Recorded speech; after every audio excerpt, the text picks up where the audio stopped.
Muy bien, Nehemías capítulo 10, por favor. Vamos a continuar nuestros temas de la familia en esta mañana. No se puede hablar de familia si no hablábamos de los fundamentos, ¿cierto? Hemos hablado de los fundamentos de la familia.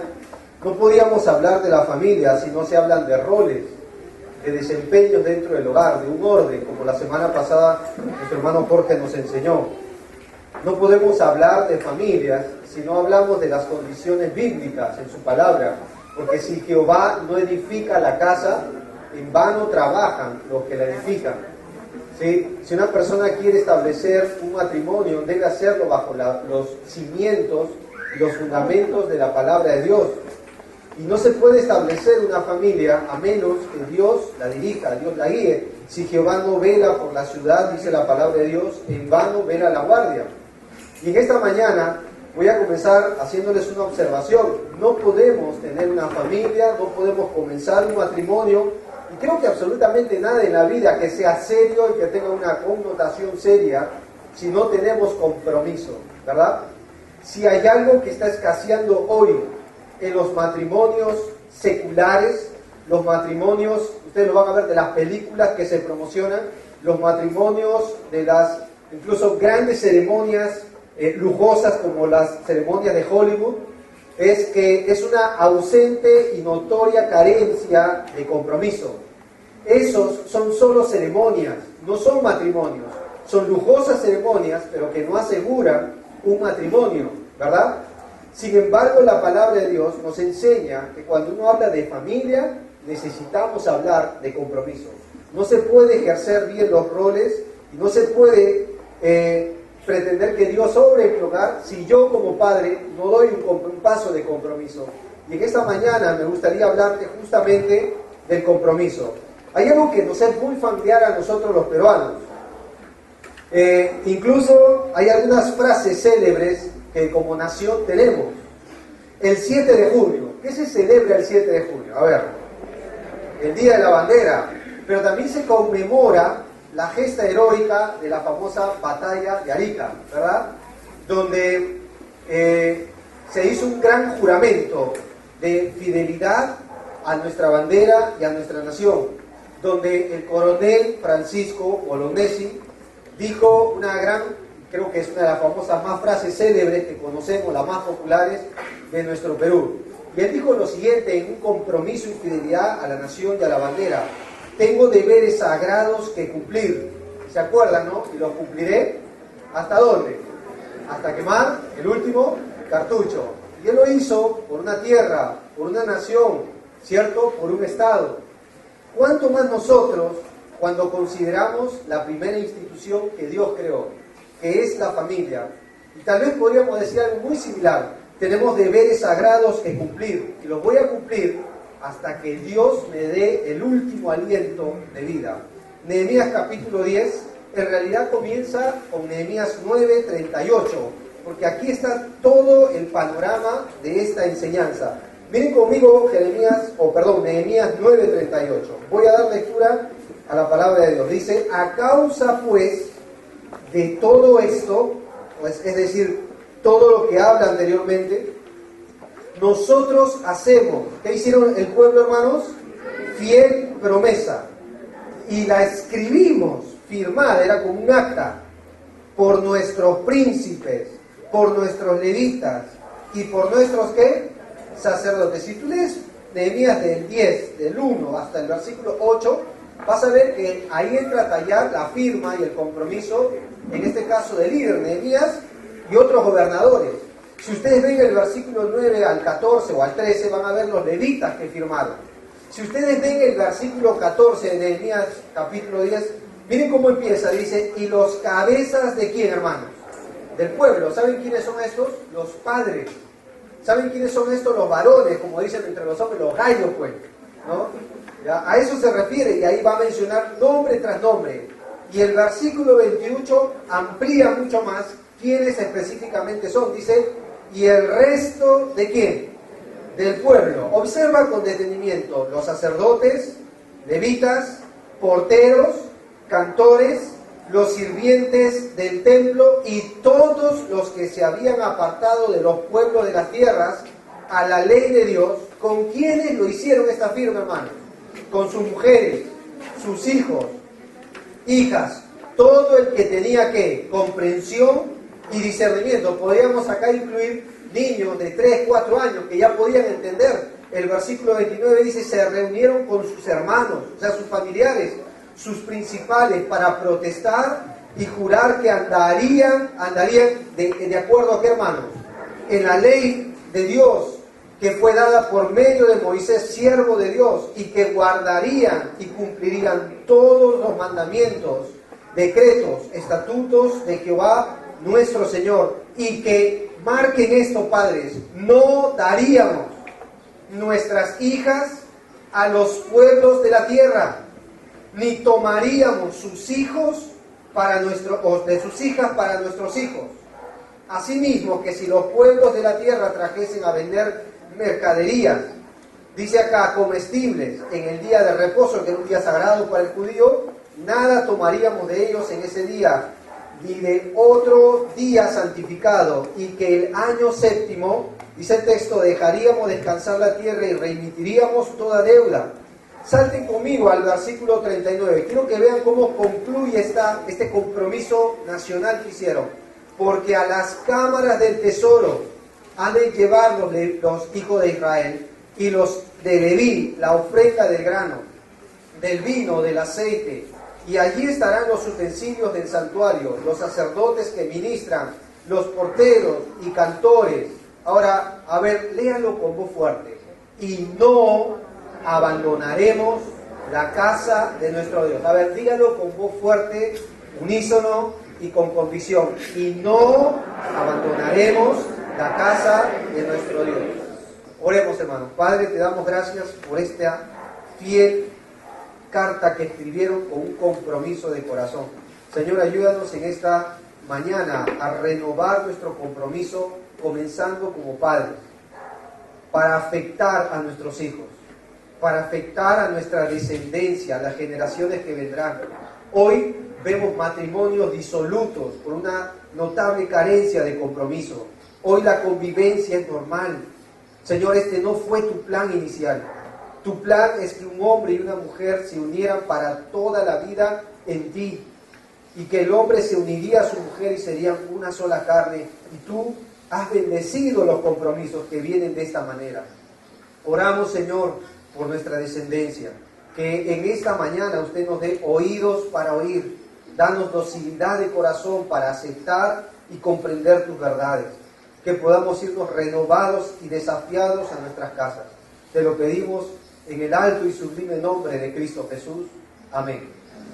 Muy bien, hermanos, hoy la disolución del matrimonio está destrozando familias. No necesito hablar mucho de eso, porque incluso parece ahora que cuando uno lee las estadísticas que están afuera en el mundo, hay muy poca diferencia con los cristianos hoy en día, ¿cierto? En cuanto a temas familiares. He estado meditando en esto con sinceridad, hermanos. He estado pensando, tratando de masticarlo, y uno se pregunta, ¿qué podemos hacer? ¿Por qué cuando uno ve matrimonios dentro de las iglesias, dentro de personas que profesan su fe, no parece que hay diferencia con los matrimonios que están afuera? ¿Por qué? ¿Qué está sucediendo hoy en día con las iglesias? Esa es mi pregunta. Por favor, yo quiero que reserve su juicio hasta el final de este mensaje. ¿Está bien? Tal vez hay algunas cosas que no les va a gustar a algunos. Tal vez algunos van a pensar que son evaluaciones exageradas y que no se debería enseñar en tiempos modernos como estos.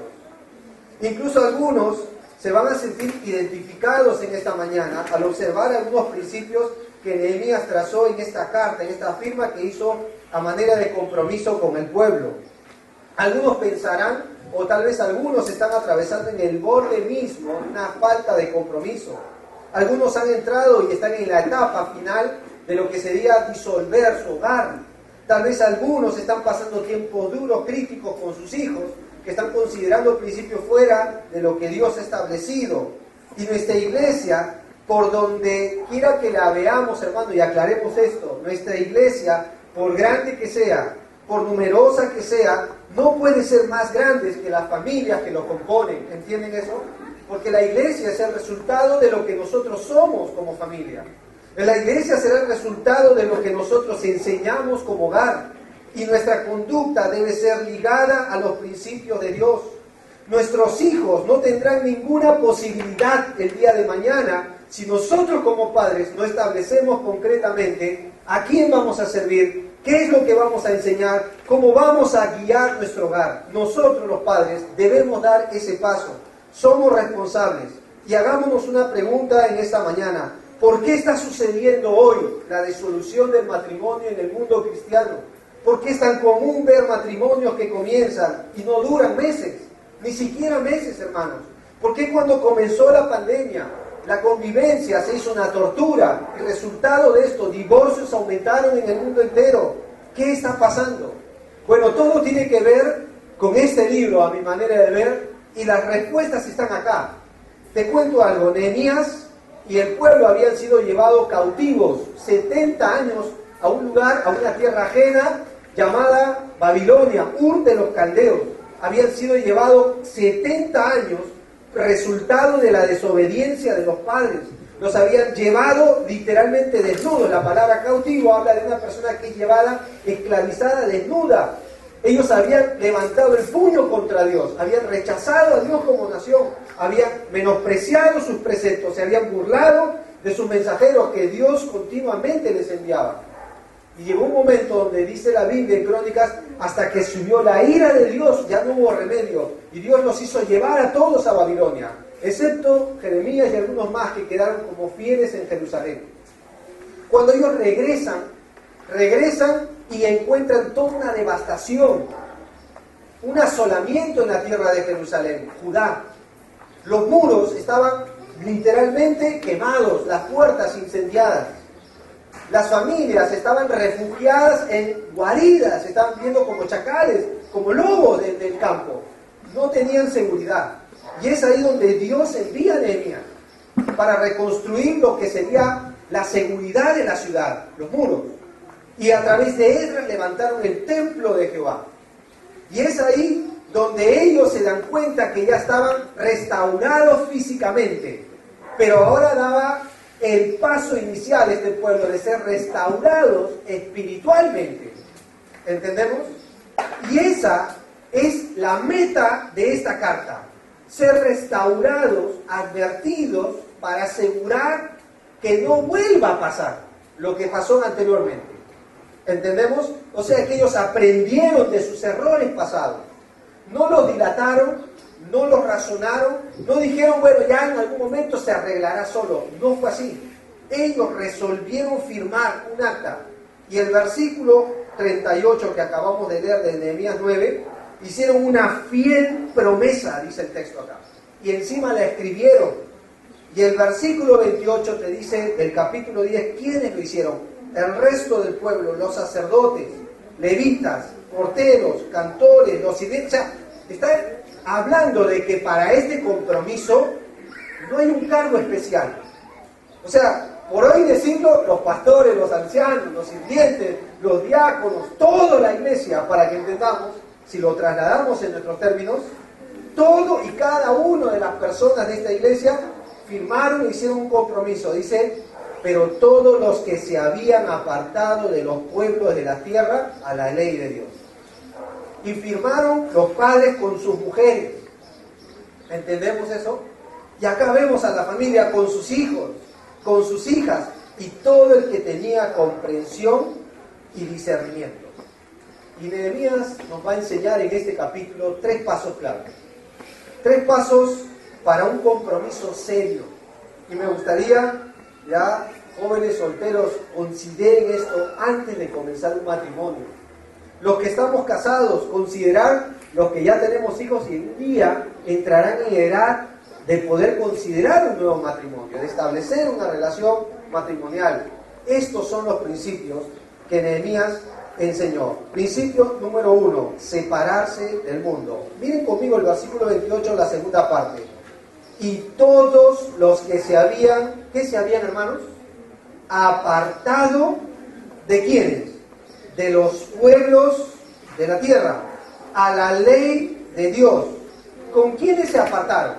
con sus mujeres, sus hijos, hijas, todo el que tenía comprensión y discernimiento. Este no fue un evento de un papá en casa. Este no fue un evento de, bueno, mi esposo no quiere, yo lo voy a hacer. Este no fue un evento de papá y mamá no lo quieren hacer, bueno, yo lo voy a hacer. Esto fue un evento conjunto de la familia. ¿Lo notaron? ¿Qué es lo primero que hicieron? La Biblia nos dice que se habían separado del mundo, de las cosas y las amistades y las relaciones que habían traído del mundo. ¿Entendemos eso? Yo me pregunto al leer esto, si estamos entendiendo bien, hermanos, lo que Dios dice en su palabra, no os unáis en yugo desigual. Yo me pregunto, porque yo no voy a preguntar en esta mañana si ustedes saben esa cita. Todos lo sabemos, la mayoría lo sabemos, lo estudiamos, lo hablamos.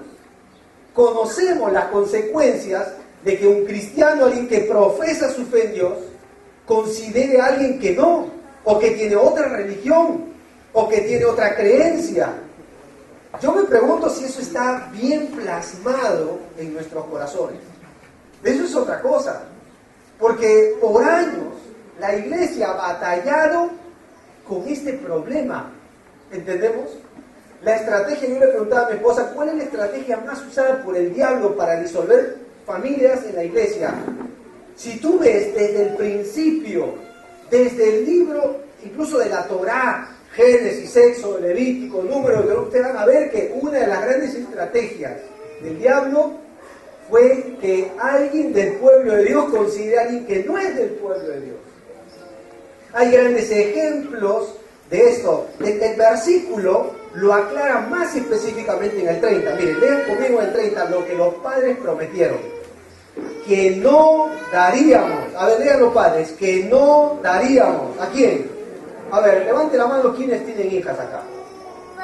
¿Cierto? ¿Qué dice la palabra de Dios para ustedes, hermanos y hermanas, queridos? Ustedes no debían dar sus hijas ¿a quiénes? A los del pueblo de la tierra. Ahora, los que tenemos hijos varones, levanten la mano. Yo tengo dos, ¿no? Querubines. Dice el texto acá, ni tomaríamos sus hijas para nuestros hijos. Yo voy a hacerles una consulta a ustedes de acuerdo a este principio. ¿Quiénes eran responsables por los matrimonios de los hijos? A ver, díganme ustedes. Los padres. ¿Quiénes debían estorbar a los hijos? El pastor, los ancianos. ¿Eso dice el texto? No dice eso, hermano. Ustedes y yo, los padres, somos responsables en cuidar los futuros matrimonios de nuestros hijos. Todo comienza en casa. Somos los primeros que deberíamos decir, ese chico ama a Dios, en el caso de los que tienen hijas. Y los primeros que deberíamos decir, hijo, tú estás considerando una chica, sí, es hermosa, es bonita, parece que es de otro planeta, ¿no? Pero la pregunta es, ¿teme a Jehová? Que es el principio de Proverbios, la mujer que teme a Jehová, esa será alabada. Puede ser una buena persona, tal vez profesional, pero engañosa es la gracia. Eso es la gracia de una persona. Y van a la hermosura, es hermosa, parece una modelo. Eso es pasajero, dice la Biblia. Pero la mujer que teme a Jehová, esa es alabada. Incluso bendigan en las puertas de la ciudad. Sus hijos la llamarán bienaventurada. ¿Entendemos eso? Pero a veces nosotros sabemos la palabra de Dios y no hacemos un compromiso. Y pensamos que los que tienen que enseñar esta verdad son los líderes de una iglesia, cuando los primeros responsables son los papás. Son ellos los que tienen que jalar en la oreja a sus hijos cuando se desvíen por alguien que no teme a Dios. ¿Entendemos? No negociar, pero es buen chico y hasta puede venir a la iglesia y bautizarse. Claro, el chico va a sentir todo y va a corresponder todo con tal de conseguir su fin. Y hemos visto el resultado por años, ¿cierto? Y aún así, no lo creemos. Ellos hicieron un compromiso. Vamos a cuidar lo que es herencia de Jehová. ¿Y quiénes son herencia de Jehová? Los hijos. Vamos a proteger el linaje. Vamos a cuidar lo que Dios dice que es su especial tesoro. Lo que Dios quiere es una descendencia para Él, dice el texto. ¿Entendemos? Somos los padres, los primeros responsables. Y yo digo esto, hermano, porque después cuando los líderes de la iglesia enseñan esto, los papás no están de acuerdo. Nos toman exagerados. Y a veces hasta, no, ¿y por qué tiene que meterse? Porque está en la palabra y usted un día va a dar cuenta por lo que hoy en esta mañana ya sabe. Tal vez debería empezar a enseñar hoy mismo y hablar con sus hijos. Nunca es tarde para hacerlo. Y conversar con ellos, que a partir de hoy vamos a andar de acuerdo a lo que Dios establece. ¿Quién quiere una desgracia para sus hijos? A ver, alguien de ustedes, ¿quién quiere? Levante la mano. Nadie quiere eso. Todos deseamos que nuestros hijos sean mejores que nosotros, ¿cierto? Que no cometan y metan la pata como nosotros la metimos. ¿Cierto? ¿Qué padre quiere un mal para sus hijos? Estos padres se dieron cuenta que hicieron mal en su vida pasada, pero eso no les quitaría la autoridad de empezar a comprometer con Dios, trazar una línea de tiempo, por así decirlo, y decir, a partir de ahora vamos a servir a Dios.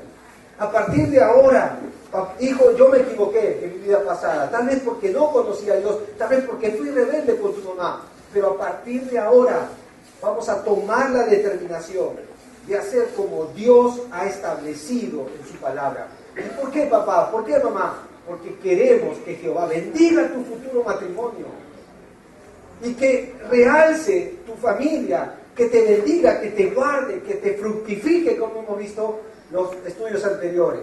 ¿Quién no desea eso? ¿Quién no desea eso, hermano? Si usted desea una catástrofe para sus hijos, no consienta. El hermano Jorge la semana pasada, y fue concluyendo el mensaje, ya no sé cuántos se vieron afectados, pero es verdad lo que decía, porque a veces los papás decimos, no puse un ejemplo, mi hijo es de carácter, traducción, es un rebelde, pues, decía él, ¿no? Es de carácter, ya, y rompió un vidrio, y ya nadie le dijo nada, errar es humano, hijito, ¿cierto? El que esté libre de pecado, lance la primera piedra, pues, ¿cierto? Y a veces hemos diluido el concepto de lo que está mal en ellos, porque claro, son mis hijos, no les voy a decir lo que está mal, no haga eso. Enseñémosles desde un principio lo que Dios dice y llama en su palabra que es pecado, pero también lo que Dios desea para ellos, para bendecirlos, guardarlos, prosperarlos. ¿Entendemos?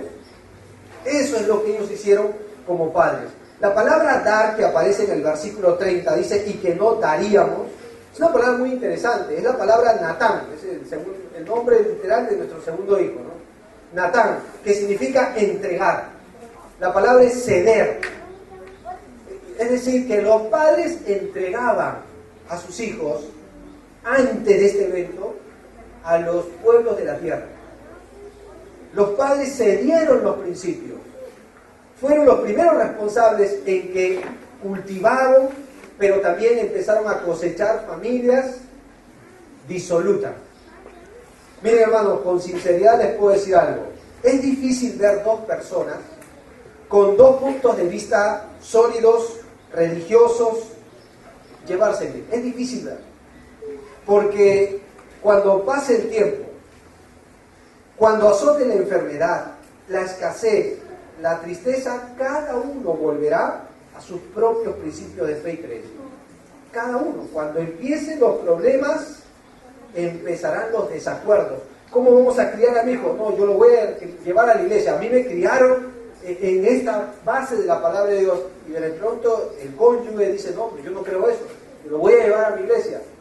Y de pronto la confusión empieza y el niño termina por decir, ¿qué clase de Dios me está enseñando? ¿Cierto? Y el dilema empieza a trabajar en su mente y al final decir, si eso es un matrimonio, ¿para qué casarme? ¿No es eso lo que se está viendo hoy? Hoy el matrimonio, secularmente hablando, no es un desafío. ¿Cómo lo consideran hoy los jóvenes el matrimonio? Una soga al cuello, problemas, ¿qué más? Me estoy esclavizando, ¿cierto? La pregunta es ¿por qué? Háganse esa pregunta, ¿por qué? ¿Por qué es más popular la convivencia? Porque no requiere un compromiso. Y si no hay compromiso, yo saco los pies del plato cuando me parece. ¿No es eso común hoy? ¿Por qué los jóvenes no ven yo quiero ser como el matrimonio de mi papá y mamá? Yo quiero seguir a esta persona que me está discipulando. Yo quiero que Dios me dé algo así. ¿Por qué no lo ven así? Porque la Biblia dice que el que hay esposa, hay el bien, y alcanza que la benevolencia de Jehová. Pero ¿por qué no está impactando esto hoy a los que nos siguen? ¿No hemos distorsionado el matrimonio? ¿No lo hemos mezclado? ¿No ha sido Satanás tan astuto que ha distorsionado la primera institución que Dios creó? Según a los Corintios 6, dice lo siguiente, es un pasaje altamente conocido, tomado de Deuteronomio capítulo 7. Según a los Corintios 6, da instrucciones en cuanto al matrimonio, pero también a las amistades. Dice lo siguiente, versículo 14 dice, no. Así comienza. A ver, hermanas, las mamás, ustedes saben qué es esto cuando se enseña a los chicos, ¿cierto? No es, a ver, con visión, no es, no. Usted, a ver, ¿usted da argumento a sus hijos? ¿Usted le explica de una manera sublime, pedagógica, para que el mocoso entienda por qué no? Usted simplemente, ¿qué le dice? No es no, y pobre de ti, ¿cierto? Y a tu papá también le cae, ¿no? No es eso. Están contando su testimonio. No es mal. Pobre que se meta, dice, ¿no? Pero aquí comienza diciendo Dios, no os unáis. ¿En qué? En yugo desigual con los incrédulos.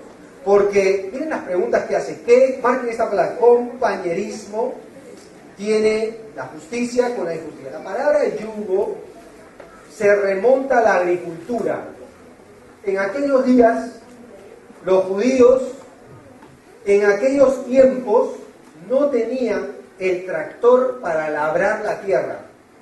Usaban, la maquinaria de la bestia, pues, para que entiendan. Agarraban 2 bueyes y les ponían una estaca o un palo, ya era de madera, una madera, llamada el yugo, que era para unir 2 bueyes. El libro de Deuteronomio dice con claridad que no debían ayuntar, de ahí viene el término de yunta, un buey con un caballo, no debían. Es una advertencia incluso muy curiosa, pero la Biblia dice claramente que eso no debía ser. Y este ejemplo el apóstol Pablo lo lleva al contexto de la iglesia y dice, no se les ocurra unirse en yugo desigual. ¿Se acuerdan que Jesucristo usó el término yugo? Él dijo, aprended de mí, que soy manso y humilde, dijo el Señor Jesús, Mateo, y él dijo, colocarse, ponerse, llevar mi yugo sobre vosotros, y hallaréis descanso para vuestra alma, es decir, únanse conmigo, permanezcan en mí. Eso es correcto. Pero dice acá, no os unáis en yugo desigual. O sea, si tú pones un buey, y mira, vamos al ejemplo de la naturaleza, y un caballo, ¿qué crees que van a dar a la tierra? Van a pelear. ¿Alguna vez alguien de ustedes ha visto, a ver, acá tenemos un cuculín, una paloma, una torta, ¿cierto? Y acá por acá hay guardacaballos, esos negritos que te silban. ¿Alguna vez han visto volando pájaros de diferente plumaje juntos? Nunca lo van a ver. Hasta por creación sabemos que pájaros del mismo plumaje vuelan juntos. No hay que ser muy científico para ver eso, ¿cierto? Y aprender. Acá dice, no os unáis. ¿Saben cómo amaestraban a los bueyes jóvenes? Los judíos ponían el buey viejo, sin ofender a nadie, el viejo ahí, ¿ya? Y agarraban el buey joven, lo ponían ahí lo ponían en la estaca. Y el buey joven pataleaba, renegaba, daba coces, que significa patadas, pero al fin y al cabo, el propósito de ponerlo en el yugo, el buey viejo, era para domesticar al buey. ¿Saben qué terminaba haciendo el buey joven? Porque el buey viejo ni se movía, él solo obedecía al amo. Lo único que sucedía al final era que el buey joven terminaba haciendo lo que el buey viejo decía. Y claro, ellos servían al amo. Si usted, jovencito, señorita, si usted está considerando, por virtuosa que sea ante sus ojos, una persona para su futuro matrimonio que no es de Dios, con seguridad usted va a tener problema con su suegro. ¿Sabe quién es su suegro? ¿Sabe quién va a ser su suegro? ¿No? el diablo. Usted va a tener problemas. ¿Y sabe qué va a terminar sucediendo? Usted va a hacer al final lo que esa persona quiere. Pero yo lo voy a convencer, cuando nos casemos va a cambiar. Atención con lo que les voy a decir. El matrimonio no es un reformatorio. Por favor, entendamos eso. Es una institución. Y Dios le asignó bendición. No os unáis en yugo desigual. Dice, ¿qué compañerismo tiene la justicia con la injusticia? La palabra compañerismo es la palabra filio, ¿no? Donde habla de tener esa expresión que dice Cantares, cuando el esposo mira a la esposa y le dice, amiga mía, le dice, compañera mía, tus ojos son como manadas de cabra. Claro, es lo que ellos dicen en ese tiempo, ¿no? Pero así usa, son tu cabello como las muchas cabras, dice, ¿no? Son hermosas expresiones, usted se ríe, pero es lo que había en esos días, pues. ¿Ya? Pero es lo que dice la palabra de Dios, porque hablaba del compañerismo. Y, a ver, hermanos casados, ¿hay matrimonios si tu cónyuge no es tu compañero o compañera?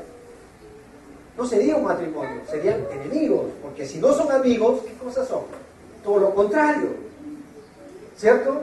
La palabra compañero se usa muy específicamente para hablar de personas con un mismo sentido. ¿Sabían eso? Salmo 119, 63 dice, compañero soy yo de todos los que te temen y guardan tus mandamientos. O sea, ¿cómo usted considera un compañero para la vida? Observe, teme a Dios, guarda los mandamientos de Dios. Miren otra palabra que el apóstol usa acá. Dice, ¿y qué comunión la luz con las tinieblas? La palabra comunión habla de contribución, ayuda. Primera de Juan dice que nuestra verdadera comunión es verdaderamente, recalca, con el Padre y con su Hijo Jesucristo. Y que Juan fue escrito, la primera epístola, para tener comunión unos con otros. ¿Puede haber un buen matrimonio si no hay comunión? Si no hay concordancia, si no son personas que tienen un mismo sentir, no va a haber comunión. ¿Entendemos? Miren el versículo 15, que concordia Cristo, y ahí menciona el nombre del demonio, Belial. ¿Vieron? Y la palabra concordia es la palabra armonioso. ¿Saben dónde hay armonía de verdad? Lea el Salmo 133 y después va a ver. Mirad cuán bueno y delicioso es habitar con el inconverso, ¿verdad? Los hermanos juntos en armonía. Y ustedes van a ver que al final de ese salmo dice, porque allí derrama Jehová bendición y vida eterna. O sea, tremendo ese salmo, es cortito, pero cuán profunda es la verdad cuando hay concordia y armonía. Y termina diciendo, y que parte el creyente con el incrédulo, y qué acuerdo hay entre el templo de Dios y los ídolos. O sea, la palabra parte es la palabra porción, participación. Por eso Jeremías escuchó de Dios viviendo en un mundo tan ajeno a Dios. Conviértanse ellos a ti.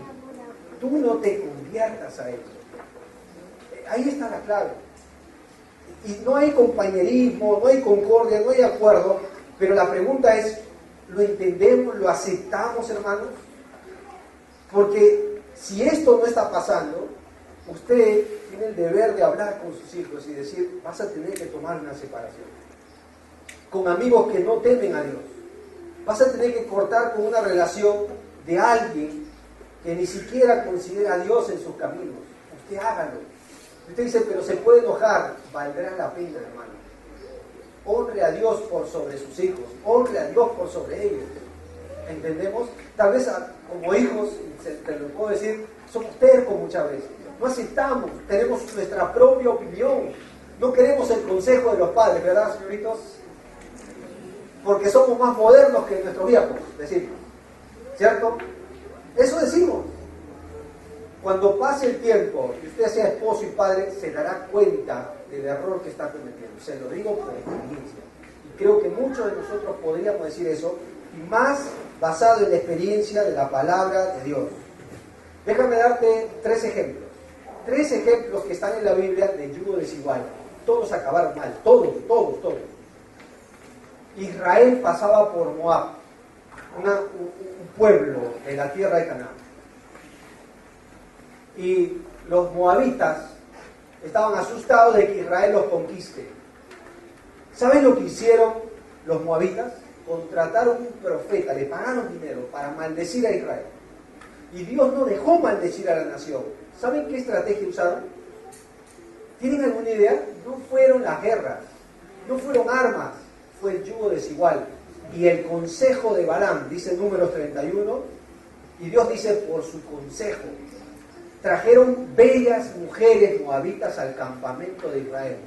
¿Saben lo que empezaron a hacer los hijos de Israel? Los hijos, a tener relaciones sexuales y a comer cosas sacrificadas a los ídolos, en este caso de Moab.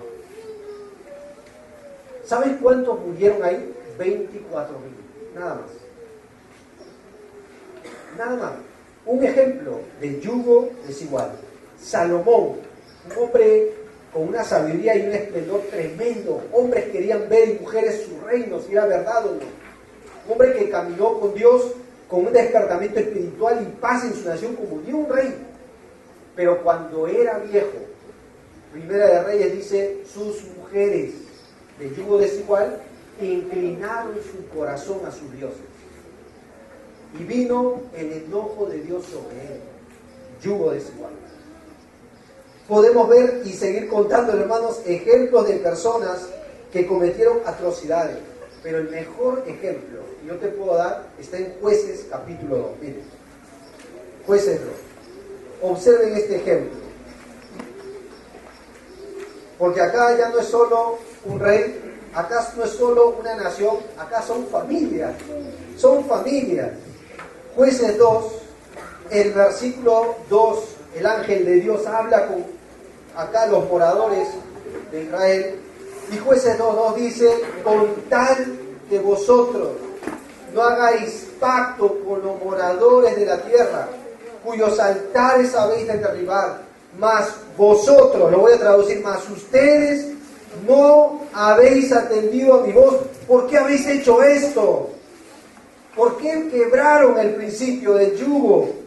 ¿Entienden eso? Y si ustedes siguen leyendo al versículo 10, dice, toda aquella generación también fue reunida a sus padres y se levantó después de ellos otra generación, tal vez nuestros hijos, nuestros nietos, que no conocían a Jehová, ni la obra que había hecho por Israel.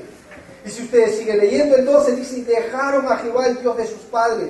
Si ustedes ven el versículo 13, dice, dejaron y adoraron a Baal, a Astarot.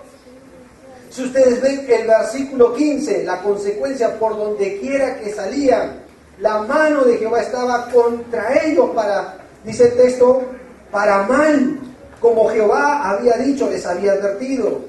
Si ustedes ven al capítulo 3, versículo 5, así los hijos de Israel habitaban entre los cananeos, eteos, amorreos, fereceos, heveos y jebuseos, y tomaron de sus hijas por mujeres, y dieron, fueron los padres los responsables, sus hijas a los hijos de ellos, y sirvieron a Jehová, ¿verdad?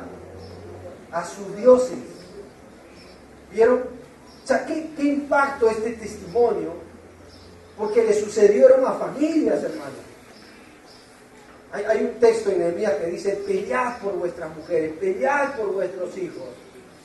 Yo creo que esto nos lleva a una connotación espiritual. Luchemos por ellos en el sentido de no entregarlos al enemigo, al plan de Satanás.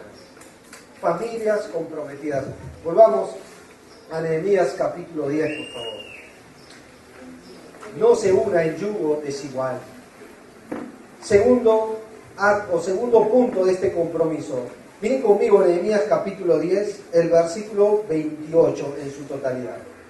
Y el resto del pueblo, los sacerdotes, levitas, porteros, cantores, los sirvientes del templo, y todos los que se habían apartado de los pueblos de la tierra a la ley de Dios, con sus mujeres, sus hijos e hijas, todo el que tenía comprensión de discernimiento. Mi pregunta es, ¿a dónde se apartaron?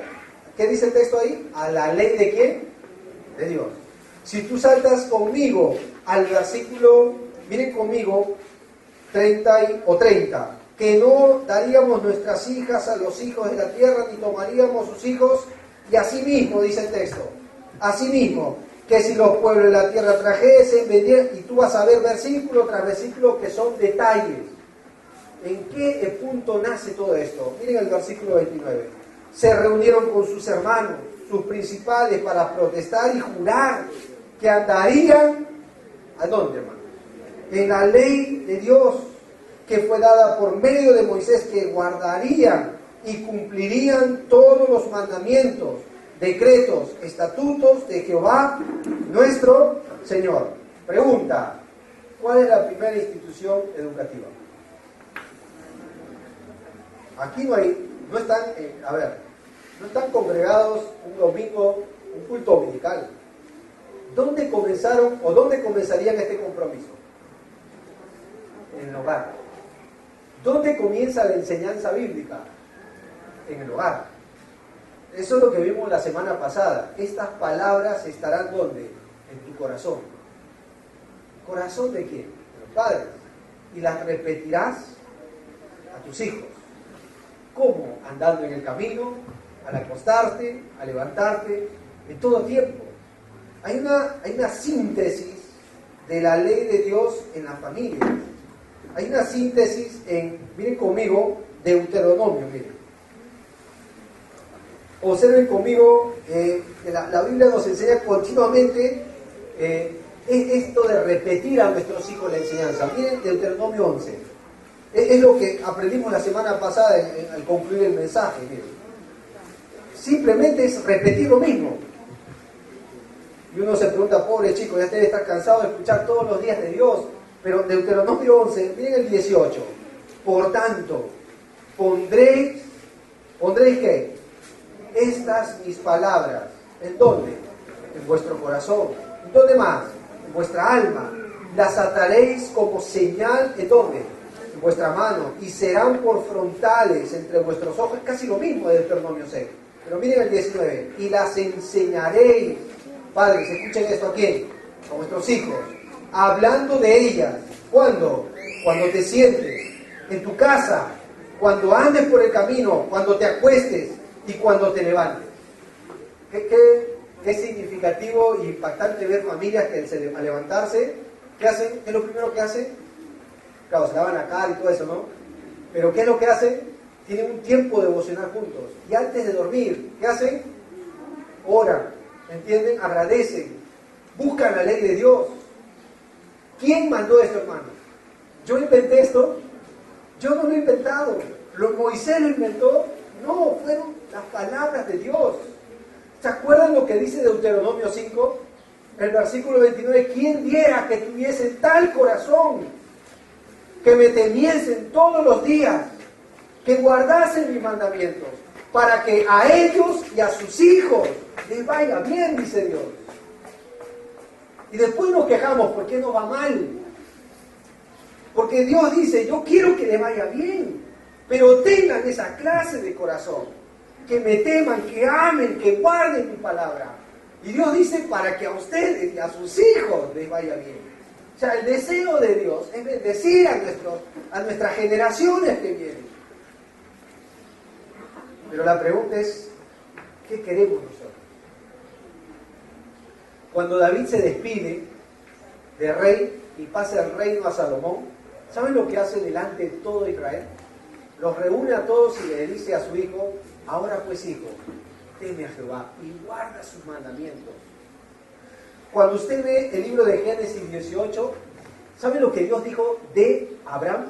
Yo sé, dice, que él enseñará a sus hijos a que guarden mis mandamientos.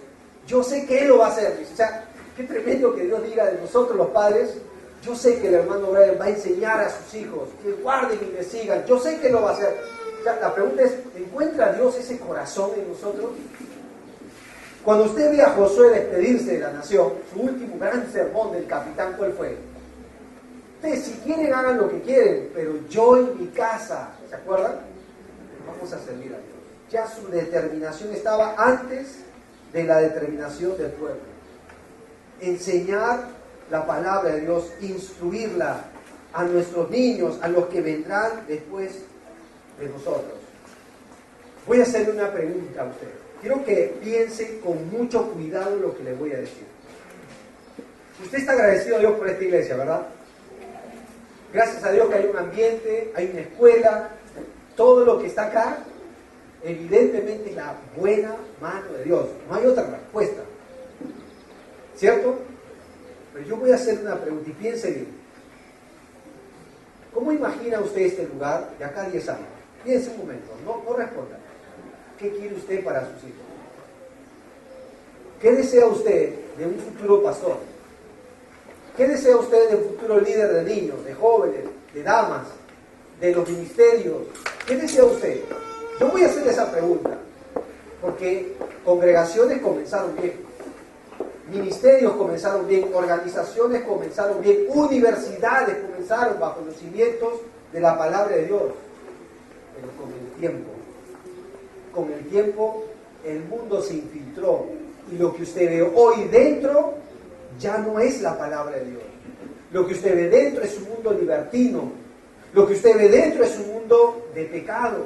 Lo que usted ve dentro es lo mismo que encontrará en una fiesta. ¿Entiende eso?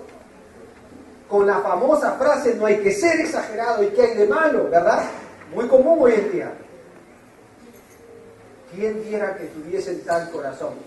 Ahora levante la mano. ¿Quién quiere un futuro así? De acá 5 años nomás en esta iglesia. ¿Alguien de ustedes quiere eso? Tenemos una gran responsabilidad, Padre, de enseñar a nuestra siguiente generación con el conocimiento de Dios y prepararles para que ellos tomen un día lo que será el futuro liderazgo de esta iglesia. Jóvenes, por eso les hablamos con mucha seriedad a ustedes. ¿Entienden eso? Porque pensamos muy seriamente en que cuando ustedes tomen la posta, ustedes lo hagan con celo, con temor, con amor a Dios por sobre todo. Entonces los padres podrán descansar tranquilos, ¿cierto? De que nuestros hijos sigan al Señor. Y que un día lo que se dijo de Dios, Dios le dijo a Jacob, yo soy el Dios de tu padre Abraham, Isaac. Que un día le diga a Dios a nuestros hijos, yo soy el Dios de tu padre Jorge, el Dios de tu padre Brian, el Dios de tu padre César, Luis, yo estuve con él, ahora aquí va a andar contigo. O sea, encuentra esa verdad, la entiende. Esto va a pasar, hermano. Los hijos están creciendo rápido. El problema es que no se envejecen, ¿no? Es el único problema. Es que el niño ha crecido. Cuando uno ve el espejo dice, ya, el efecto empezó. El tiempo pasa. El tiempo tiene tiene su efecto. Y por eso aprovechémoslo en enseñarles, inculcarles los valores de Dios. La palabra de Dios es clara. El compromiso de educarlos en la verdad de Dios. Miren, hermanos, yo no sé si usted considera vital los principios de Dios. Yo espero que sí. En 1958, entre 1958 y 1960, leía una anécdota de un oficial del ejército americano que estaba enseñando y entrenando tropas. Y él dijo que la actitud de la tropa al que él enseñaba, instruía, era floja. Tenían problemas para mantener despiertos, se dormían en su clase. Es interesante ver. Pero dice que entre 1960 y el 61, la actitud de ellos cambió, de la tropa. Y él se preguntó, ¿qué sucedió? ¿Saben cuál fue la razón? Que serían enviados a Vietnam ese año. Y toda información que recibieron ellos, ahí la consideraron vital, ahí recién. Cuando se dieron cuenta lo serio que era y lo cercano que estaba la guerra, ahí dijeron no, y empezaron a hacer anotaciones, a hacer consultas, preguntas, se dejaron instruir cuando el mal ya se avecinaba, para que entiendan. ¿Qué dice la palabra de Dios? ¿Se acuerdan? Cuando Dios le advirtió a los hombres de Dios educar, enseñar a los padres y madres para que cuando entren a la tierra no sean como ellos. ¿Qué nos dice? Miren conmigo el Salmo 78, un salmo muy conocido. Miren cómo empieza el Salmo 78. observen cómo empieza, hermanos, ¿ah? Solo cómo empieza, y después ustedes le siguen con la lectura. Dice, escucha, pueblo mío, mi ley. Así comienza. Escucha, pueblo mío, mi ley. Inclinad vuestro oído a mis palabras. Miren las palabras de Dios. Abriré mi boca en proverbios. Hablaré cosas escondidas desde tiempos antiguos, las cuales hemos oído y entendido. Miren la generación que ellos disfrutaron, que nuestros padres nos la contaron. Ellos nos educaron, pero en algún momento de la historia eso se cortó, y el versículo 4 dice, no le encubriremos a nuestros hijos, no lo hagan, contando a la generación venidera las alabanzas de Jehová y la potencia y las maravillas que hizo. Y ahí dice el versículo 5, él estableció testimonio en Jacob, puso ley en Israel, la cual mandó a nuestros pastores y líderes que la notificasen a sus hijos, ¿verdad? Así dice, al discipulador, así dice, a nuestros padres somos responsables, que ellos enseñen a sus hijos, para que lo sepa quiénes, hermanos, la generación venidera y los hijos que le nacerán y los que se levantarán, lo cuenten ¿a quién? A sus hijos. O sea, sigue la cadena generacional. ¿Cuál es el propósito? A fin, dice el 7, que pongan en Dios ¿qué? Y no se olviden de las obras de Dios, que guarden sus mandamientos y no sean, qué duro esto, como sus padres, o sea, sus antepasados, generación contumaz y rebelde, generación que no dispuso su corazón ni fue fiel para con Dios su espíritu. ¿Lo notaron? Muy claro, dice, a fin de que esto siga y siga y siga y siga. O sea, enseñe la palabra de Dios. Y el lema de la iglesia es, escrito está. Papá, yo pienso esto, está bien, hijo, muy buena opinión, pero ¿qué dice Dios? Hermano, yo tengo este sentir, yo siento que está bien lo que usted sienta, no está mal las emociones, pero ¿qué dice Dios? ¿Entendemos? No seas sabio en tu propia opinión, teme a Jehová y apártate del mal. Sí, pero también hubieron grandes filósofos y grandes personas educadas, y mira, tal vez el mayor desastre que vemos en nuestra nación de las personas que mejor preparación tuvieron, pero con ausencia de Dios en sus vidas. Busque la palabra de Dios, edúquela, enséñela. Nunca se canse de la ley de Dios. Son vidas, son almas. Proverbios dice, es escudo a los que caminan rectamente. La ley de Dios incluso puede hacer que su sueño sea grato. Luego lea si quiere Proverbios 6, va a ver, te guiarán cuando andes de día. Cuando duermas te guardarán y cuando tú despiertes hablarán contigo. ¿Alguna vez se ha dormido leyendo la palabra de Dios y usted despierta y Dios sigue hablando a su corazón? Y un sueño, pero peor que de bebé que ha llorado. Porque mucha paz tienen los que aman su ley y no hay para ellos. Busque la ley de Dios, comprométase con la palabra de Dios y hacer lo que hizo Josué. Yo y mi casa vamos a servir así. Y Nehemías 10 termina diciendo, hay mucho más para enseñar, pero ya el tiempo nos ganó, dice al final del 39, y no abandonaremos la casa de nuestro Dios. A ver, leámoslo todos juntos. Y no abandonaremos la casa de nuestro Dios. Yo voy a hacer un alto acá y voy a hacer una observación. ¿Qué quiere que sus hijos vean en usted? ¿Un turista de la iglesia o un hombre de compromiso? Ustedes. Mi papá viene cuando puede, cuando quiere, traducción. ¿Cierto? ¿Qué quiere usted? ¿Que sus hijos le vean servir a Dios, buscar a Dios, o cuando las cosas se pongan mal, voy a buscar a Dios? ¿Qué quiere que sus hijos vean en usted? ¿Qué desea que vean en usted? Un hombre que solo viene, bueno, cuando hay una actividad especial, ¿cierto? Porque extraño la iglesia, pues, pero después soy igual que cualquier persona. ¿Qué desea usted? Hágase esa pregunta. ¿Y qué de legado desea dejar? Ya cada 2 semanas se estará tocando los temas navideños.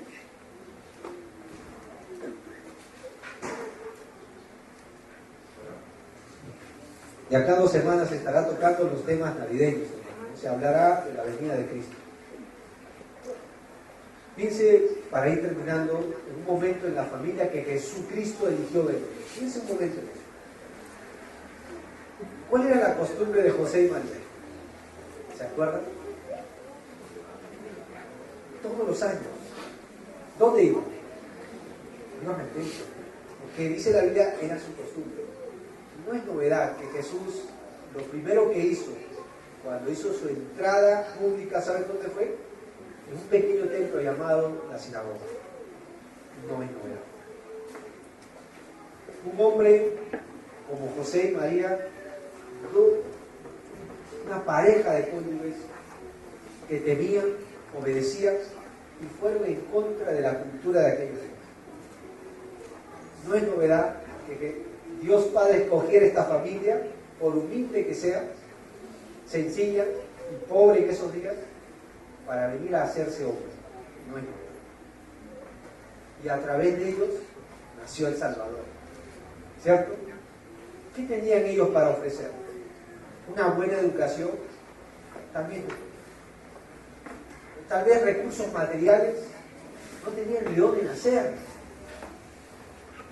Tal vez una buena erudición y universidad para el Señor Jesús. Fue carpintero de oficio, le llaman, el hijo del carpintero, y en Marcos lo llaman el carpintero. Lo heredó de su padre, pero la ley de Dios ardía en su corazón. ¿Quién se lo enseñó? Y aunque era hijo, dice Hebreos, aprendió obediencia. ¿Quién cree que le enseñó eso? Evidentemente sus padres terrenales. ¿Qué esperamos de nuestros hijos, hermanos? ¿Quiénes deben comenzar? Nosotros. Somos responsables. Hagamos un compromiso delante de Dios. Amigo que nos visitas, que nos escuchas por el Zoom. Dios hizo un compromiso con la muerte de Cristo por nuestros pecados. ¿Sabías? Dios murió en la cruz. Él prometió muchos años antes que Él vendría a ser hombre. Hizo un pacto. Y Jesucristo, antes de morir, dijo: la sangre de su pacto derramada en la cruz, que era derramada por muchos. Esa sangre puede lavar y limpiar cualquier pecado de cualquier ser humano en esta vida. No importa la cantidad, lo grave que se haya hecho. Dios quiere usted perdonar, porque usted es pecador, como yo y como cualquiera de nosotros acá. Pero Cristo resucitó, un compromiso que Él dijo con claridad, que yo tengo poder para poner mi vida, pero también para poder volver a tomar, resucitar. Hay un compromiso más, Él va a volver, Él va a volver. Lo que está pasando en el mundo entero nos enseña que Cristo está muy cerca. Pero antes que vuelva, desea hacer un compromiso con usted. Ese compromiso es que usted se entregue de todo corazón a Jesucristo, porque Él ya extendió y dio el primer paso de darle el perdón y la vida eterna. Hágase esta pregunta: si usted muere en esta misma mañana, ¿dónde va a ir? Si usted ha pecado en su vida, como cualquier ser humano, usted va a ir a la condenación, y la única solución y salvación que tiene es la que Dios ofrece. Se llama Jesucristo, entregó su vida, ya murió, le amó, se entregó a pesar que tú y yo éramos pecadores, y resucitó para enseñarnos que hay esperanza más allá de esta vida, y vida eterna. Entrégale su vida a Cristo. El primer paso. Yo quiero que Dios cambie a mi familia, pero tal vez yo le quiero usar a usted. Entréguele su vida a Cristo en esta mañana. Vamos a inclinar nuestras cabezas y cerrar nuestros ojos.